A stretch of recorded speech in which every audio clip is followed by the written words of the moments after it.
So moving forward, being 18, you say you booked your first one with Beyonce. How was that first and foremost? Because now you went from being cut 4 years ago to now dancing with Beyonce or touring with her. It felt like a dream. I think that's why I didn't even tell anybody at first. My best friend, Candace, didn't even know till she saw making the video. Remember that show? What video was it? Crazy in Love. She calls me, she goes, wait a minute. I saw a girl, she said, hi, I'm Shirlene. She goes, look just like you. There's not a lot of Shirlenes. I know this is my best friend. And I was like, yeah. She's like, how come you didn't tell me? I said, because I feel like it's a dream and someone's gonna wake me up. Like, it didn't feel real. It literally didn't feel real. So how was that learning process? Obviously, you brand new. You just get here. You got to fly here. You don't know about eating them right or sleeping correctly or all. How did all that hit you? Honestly, it was the best and worst job of my life. I don't talk about that much, but because I don't want anyone to ever think Beyonce had nothing to do with that. She was always very kind, and that's not just me being Glad you like, clarified that. yeah, The Beehive yeah. will watch this interview. They're like, what? She's mean. No, she was so nice. She used to even pull me aside and say like, stay how you are, because I was so innocent. Like I still have like pure intentions in my heart, but like I was like a Bambi, you know what I mean?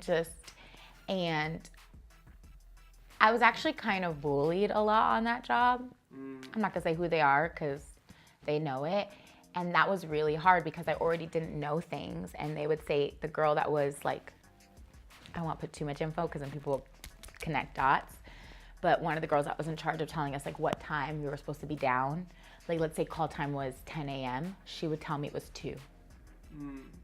And I would get in trouble and like hiding my shoes and calling me names. Like I was never a skinny girl. I was always curvy and calling me like Miss Piggy. And oh my gosh, it was awful. I didn't even know what stage right or stage left was. I really believed in my morals, so I didn't want to go do things that other people were doing, so then you're being made fun of. I didn't really have any friends. I would call my dad crying, like, why am I even here? Like, I don't feel like I'm supposed to do this. My dad's like, God would not put you there if you weren't supposed to be there.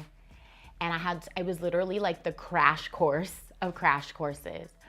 But Beyonce was so sweet, and her mother was so sweet to me. So like having that, and I think them seeing my heart, like helped, because we would go back in the day when her mom was her stylist, we'd go to get clothes and the girls would grab it and I would just kind of sit back. And the mom would be like, here, I hid that for you. And I'd be like, thank you. So, but when I got on stage, I felt so free. So all of the other stuff backstage, it didn't matter. I learned a lot. I kept to myself a lot. And we were talking about it, me and my dad. He goes, is that why you didn't explore a lot? Because a lot of times my dad's like, why aren't you gonna go and look at the countries? And I would just stay in my room because I didn't have anyone to hang out with. And I didn't want to be 18 in Paris on my own before smartphones.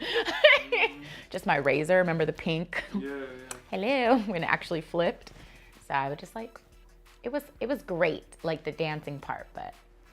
I think it's really deep because you said, I'm just listening to the journey from being cut to having that type A to telling your dad to him blowing up, being mad to booking Beyonce to him helping you get through what is going on at that time. So what do you think was one of the biggest things you learned within that time frame of dancing on your first tour? You have to love it. Because if you don't, this industry, you might not love the industry. But if you love what you're doing, you can help change the industry. And I was known for being the happy, perky girl. You know what I mean? So that was cool. And having a good support system. Like my dad and my best friend, who's not even a dancer, like having them like helped. And my relationship with God. I lost that relationship when I got like 19. I believed in God, but I didn't have a relationship. And I just kind of lost my relationship because of everything that was going around me. That's a whole other conversation. I was like in a really bad relationship, and that became my focus. And I started to participate in things I said I would never participate in. So you kind of like lost yourself within this person.